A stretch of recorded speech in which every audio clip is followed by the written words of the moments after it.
Junk is in the eyes of the beholder. Inspirational story. The old sculptor made his way to his humble home outside the village center.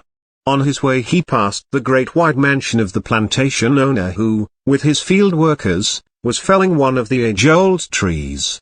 The old sculptor suddenly stopped and called over the wall with a note of interest, "What will you do with those discarded stumps of wood?" The owner replied, "These are good for nothing but firewood. I have no use for this junk." The old sculptor begged for a piece of the junk wood and with care lifted the knotted tree trunk to his shoulders. With a smile of gratitude, he staggered into the distance carrying his burdensome treasure. After entering the cottage, the old man placed the jagged piece of tree in their center of the floor. Then, in a seemingly mysterious and ceremonial manner, he walked around what the plantation owner had called useless junk. As the old man picked up his hammer and chisel, a strange smile pierced his leathered face.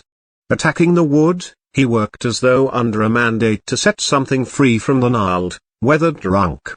The following morning, the sun found the sculptor, asleep on the floor of his cottage, clutching a beautifully sculptured bird. He had freed the bird from the bondage of the junk wood. Later he placed the bird on the railing of his front porch and forgot it.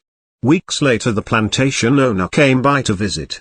When he saw the bird, he asked to buy it, offering whatever price the sculptor might name.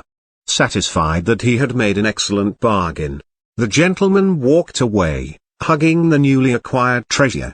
The old sculptor, sitting on the steps of his simple cottage, counted his spoil and thought, "Junk is in the eyes of the beholder. Some look, but others see." What we learned. Today there are many individuals whose lives are like the old tree. Trapped within them is a beautiful bird of potential that may never fly. Society, like their plantation owner, sees nothing in them but a useless, worthless person on his way to the garbage heap of life. But we must remember that one man's junk is another man's jewel. Thanks for watching. Stay blessed.